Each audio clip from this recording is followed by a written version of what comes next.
Charlène Descolonges, bonjour. Bonjour. Bienvenue chez Front Populaire, merci d'avoir accepté notre invitation. Avec plaisir. Alors, je vous présente rapidement, vous êtes un ingénieur et hydrologue cofondatrice de l'association pour une hydrologie régénérative et vous publiez ce livre aux éditions Tana, L'eau fake or not. Donc c'est un livre où vous revenez sur l'eau, qu'est-ce que l'eau et tout ce qui l'entoure.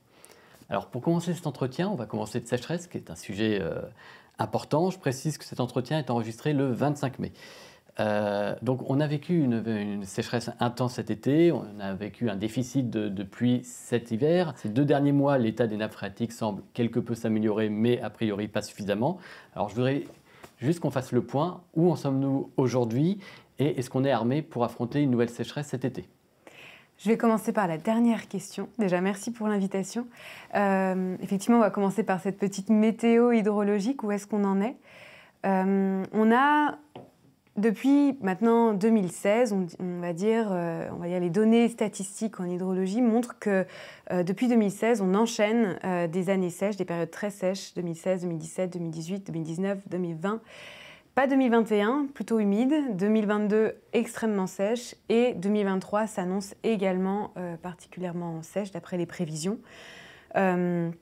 On a donc une succession de sécheresses et je commencerai peut-être par définir les termes. On a 4 types de sécheresse. On a la sécheresse météorologique qui est due à un déficit de pluie. Ensuite, quand le déficit s'allonge, on a un déficit des sols, dans les sols. L'eau qui est contenue dans les sols disparaît. Donc c'est ce qu'on appelle une sécheresse édaphique ou agricole. Puis ensuite, quand ça s'éternise encore un peu plus, une sécheresse hydrologique qui se caractérise par une baisse des débits dans les rivières et une baisse dans le niveau des nappes. Nous, quand on parle de sécheresse, dans les médias, on parle souvent de la sécheresse hydrologique. Mais il faut savoir qu'il y a les étapes avant, météo, et sécheresse des sols, qui, elles, mettent du temps à s'installer. Donc en fait, la sécheresse telle que l'on vit aujourd'hui, c'est une sécheresse qui dure depuis plusieurs mois, voire maintenant même plusieurs années. Donc 2022, 2023 et probablement cet été encore, on va revivre cette sécheresse puisque effectivement, ces nappes ne se sont pas correctement rechargées. Il faut savoir que la période de recharge, elle s'effectue entre octobre, novembre jusqu'à mars. C'est un cycle hydrologique normalement, voilà. Au-delà de mars, passé mars-avril, on passe en période végétative, c'est-à-dire que tous les végétaux se réveillent et ont besoin d'eau pour grandir, pour pousser. Donc, à partir de là, il y aura moins d'eau qui va s'infiltrer dans les nappes, moins d'eau qui va couler dans les rivières. Et donc dès qu'il y a une sécheresse météorologique en été, tout de suite, on bascule vers des sécheresses hydrologiques. Je n'ai pas parlé de la 4e sécheresse, mais on en parlera plus tard. C'est la sécheresse anthropique qui est, elle, générée par les humains eux-mêmes. Vous avez abordé justement la pluie mars-avril, parce qu'il a finalement pas mal plu ces dernières semaines. Mais alors pourtant, on nous explique que ça ne suffit pas. Donc comment vous nous expliquez ? Parce que c'est vrai que les arbres sont verts, on est loin des champs jaunes qu'on a connus cet été. Et pourtant, on nous dit que ça va être la sécheresse. C'est vrai que c'est assez trompeur. Effectivement, quand on voit là cette végétation verdoyante, on se dit on n'a pas de problème. Mais le problème se situe sous nos pieds et en profondeur. Il faut savoir qu'on a vraiment 2 types de nappes. On a des nappes en superficielle qui, elles, sont très réactives. Dès qu'il pleut, on voit ça augmente. Et effectivement, pour ces nappes-là, certaines ont réussi à se recharger, mais pas toutes. Je pense notamment au Rhône, vers chez moi, en Haute-Savoie. Mais les nappes qui sont plus profondes, elles se rechargent de manière beaucoup plus lente. Donc, malgré les sécheresses, les pluies qui sont tombées en mars-avril, qui sont tardives finalement, elles n'auront pas le temps d'arriver à la nappe. Et il faut savoir aussi que ces mêmes nappes, elles subissent déjà les sécheresses précédentes, donc des années de 2018 jusqu'à maintenant. Donc, plus en fait on vit des sécheresses, plus les nappes auront du mal à se recharger. En cumulant ces années de sécheresse, on aggrave et on creuse ce déficit dans ces nappes profondes. Ce sont donc ces nappes profondes là qui sont très vulnérables et donc on s'attend en 2023 à avoir des sécheresses hydrologiques sur une partie de la France, c'est-à-dire du sud, le pourtour méditerranéen, les Pyrénées-Orientales évidemment, jusque le Massif central, la Vendée et le bassin parisien et normand. C'est un peu inquiétant ce que vous nous dites. Est-ce qu'on en est à un stade où la France pourrait, alors quand je dis la France, c'est on va dire des régions assez spécifiques, localisées, pourraient manquer d'eau dans le futur, mais de façon véritablement pérenne. Sur une échelle de 1 à 10, où vous placeriez la France en matière de risque? Alors, je réponds par une question. À quel horizon vous placez-vous? Est-ce que c'est 2030, 2050 ou 2100? La réponse ne sera évidemment pas la même. À l'heure actuelle, les zones les plus vulnérables aux sécheresses, on les connaît, c'est le pourtour méditerranéen. Et on en a la démonstration en ce moment même où on se parle. Les Pyrénées orientales font face à une sécheresse inédite. Par contre, on sait qu'avec le changement climatique, ce climat méditerranéen va remonter en France. Il remonte déjà, on le voit, on l'observe sur les chroniques de données, on a un climat qui remonte. À la fin du siècle, là aujourd'hui, 15% du territoire français est concerné par ce climat méditerranéen. À la fin du siècle, dans les scénarios pessimistes du changement climatique, ça concernera la moitié de la France. Ça veut dire quoi? Ça veut dire qu'on aura toujours la même quantité de pluie qui va nous tomber sur la tête chaque année. Par contre, elle va se répartir différemment dans l'année. On aura plus de pluie intense en hiver, en gros, et plus d'évaporation et plus de sécheresse donc météorologique en été. Donc ça veut dire qu'on va devoir s'adapter, adapter tous nos modes de vie, nos usages pour gérer ces trop d'eau et ces manques d'eau. Alors on parlait d'adaptation, il y a presque une adaptation dont j'ai envie de vous parler, parce avec la surface des océans mondiale, 97% versus 3% d'eau douce, si je ne m'abuse, est-ce qu'on ne dispose pas d'une réserve inépuisable d'eau à dessaler? Alors je vous pose la question parce que pour vous, ça ne semble pas forcément une bonne solution, donc j'aimerais bien que vous nous expliquiez pourquoi. Effectivement, on serait tenté, notamment sur notre littoral français, de se tourner vers cette ressource qui est a priori abondante et infinie. Sauf que les pays qui ont mis en place cette technologie de dessalement de l'eau de mer, ce sont essentiellement les pays arabes et les îles qui ont des quantités d'eau limitées. L'Espagne aussi, voilà, tout ce pourtour-là. Et donc, on sait, avec donc le développement de cette technologie, qui est de deux sortes. On a l'énergie thermique qui permet d'évaporer de l'eau de mer, de la condenser et récupérer de l'eau dessalée, ou bien de faire ce qu'on appelle l'osmose inverse. C'est une technologie qui en gros fonctionne comme un piston. On a un tube, voilà, on met de l'eau salée, on appuie et on fait passer cette eau salée à travers une membrane et de l'autre côté de cette membrane, de l'eau dessalée. Dans les deux cas, on a de l'eau qui est donc dépourvue de sel. Donc pour la rendre potable, on va ressaler cette eau qu'on a dessalée, un minimum. Et le problème qui se pose avec cette technologie, le problème est double. Il est à la fois énergétique, c'est très, très énergivore. Alors, la technologie thermique est bien plus énergivore que l'osmose inverse, mais quoi qu'il en soit, les deux sont très énergivores. Et ça pose la question de ce qu'on appelle les déchets, les eaux saumâtres. Ce sont des eaux très très chargées en sel qu'on rejette le plus souvent sur la côte et donc qui déciment tous les écosystèmes marins littoraux. Avec tout le lot de traitements chimiques que l'on introduit dans le process. Donc ça pose la question de gérer cette technologie, gérer l'énergie nécessaire pour dessaler cette eau de mer. Et certaines études montrent que plutôt que de se tourner vers cette technologie qui est à la fois énergivore et potentiellement très polluante, se poser la question de quels sont nos besoins en eau. Pourquoi a-t-on besoin d'eau? En fait, est-ce que c'est pour l'eau potable? Est-ce que c'est pour l'industrie? Est-ce que c'est pour l'agriculture? Aujourd'hui, les pays arabes utilisent cette eau de mer essentiellement pour les puits de pétrole. C'est pour faire sortir les dernières gouttes de pétrole qui sont dans leurs réservoirs. Donc, vraiment, se poser la question de quel est notre besoin. Et on pourra en rediscuter en France sur quels sont nos besoins en eau avant de parler de cette technologie-là. Avant justement de commencer à parler un petit peu plus de la consommation des Français, je voudrais finir sur cette partie. Il y a une autre évolution technologique que vous avez mentionnée, qui est notamment pratiquée en Chine, c'est que l'une des solutions en cas d'absence de pluie, est-ce que ça n'est pas de faire pleuvoir?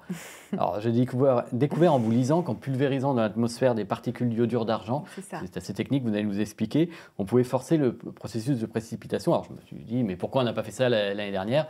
Donc, j'imagine bien que les choses ne sont pas aussi simples. Il faut savoir que contrôler la pluie, c'est une technique de géo-ingénierie. La géo-ingénierie, c'est quoi? C'est l'ensemble des technologies qui vont permettre de contrôler le climat. Aspirer le carbone dans l'atmosphère, faire tomber la pluie, etc. Ça, c'est des techniques de géo-ingénierie. Le problème qui se pose, on l'a vu, on le voit notamment en Chine. La Chine a décidé de déployer massivement cette technologie jusqu'à 50% de la superficie de son territoire, c'est quand même pas rien. Et ça pose surtout des problèmes géopolitiques, puisque quand on fait pleuvoir à un endroit, on ne fait pas pleuvoir ailleurs. C'est vraiment comprendre que le cycle de l'eau, c'est un circuit fermé. L'eau qui s'évapore va précipiter ailleurs sur les pays voisins, les régions voisines. D'ailleurs, certains chercheurs montrent que maintenant, on ne raisonne plus que sur les bassins versants, les bassins hydrographiques, mais aussi sur les bassins atmosphériques, c'est-à-dire là où l'eau s'évapore et là où la pluie se forme. Et en contrôlant la pluie, on empêche la pluie de précipiter dans les pays voisins. Donc, des régions comme le Tibet, comme l'Inde, vont se retourner contre la Chine pour dire « Hey, vous nous volez notre pluie, c'est quand même pas très sympa ». Et ça pose donc des problèmes géopolitiques. Un autre sujet, c'est un sujet aussi d'ordre sanitaire. On n'a pas encore véritablement prouvé l'innocuité de cette technologie, parce qu'en France, et puis dans des autres technologies, on pulvérise de l'iodure d'argent. Et l'ANSES, qui est l'agence chargée d'étudier ces questions-là, montre qu'il pourrait y avoir des mortalités sur les écosystèmes aquatiques. Sur les êtres humains, c'est a priori pas le cas. Mais chez nous, en France, on n'utilise pas trop les iodures d'argent pour faire pleuvoir, mais plus pour éviter les épisodes de grêle intense qui déciment les vignobles français. Donc ça fait plusieurs années qu'on le fait. On pulvérise plusieurs centaines de milliers de kilos, ou je crois 1 million de tonnes d'iodure d'argent dans l'atmosphère chaque année. En France, on pulvérise ça à 1 km d'altitude, c'est emporté dans les courants atmosphériques à 12 km, et ensuite ça permet de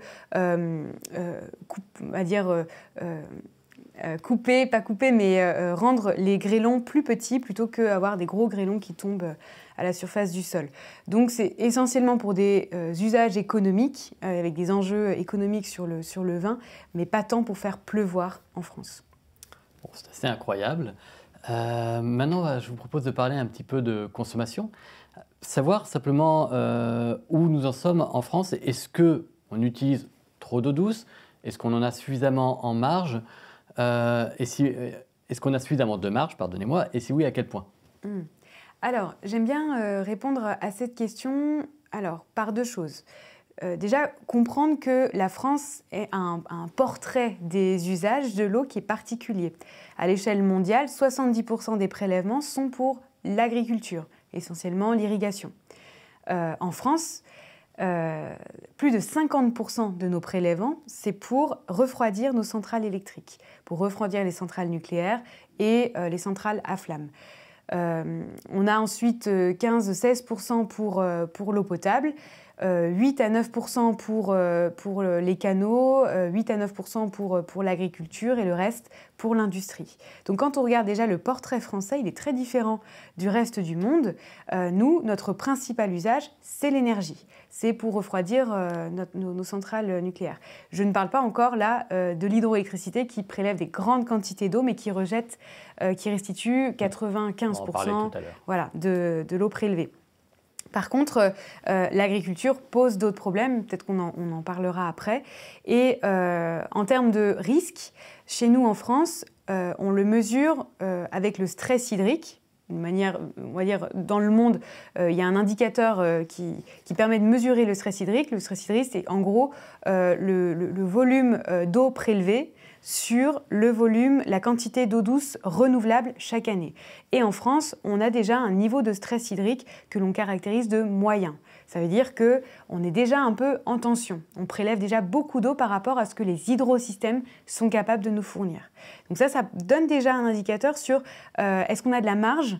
Je dirais oui, mais attention, puisqu'avec le changement climatique, rien n'est moins sûr et surtout, c'est la question de la répartition spatiale et temporelle de cette ressource en eau. Vous parliez de l'agriculture tout à l'heure, justement. Est-ce qu'on a suffisamment d'eau? Alors, justement, vous dites qu'on n'en consomme pas tant que ça par rapport, comparativement à nos voisins. Alors, on prélève. On prélève, pardonnez-moi.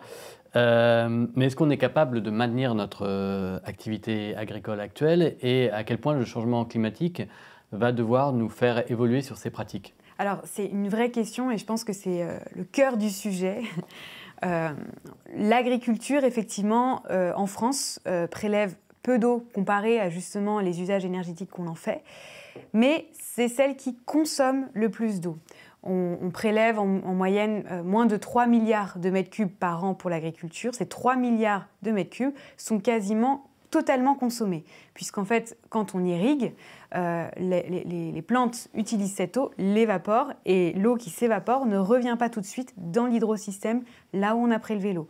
Donc l'agriculture est l'usage qui consomme le plus d'eau. Et en plus de ça, l'agriculture concentre ses besoins à la période estivale, printemps et été, précisément là où on a des manques d'eau. Donc le problème qui se pose, c'est pour quel usage quels sont les besoins d'irrigation en France?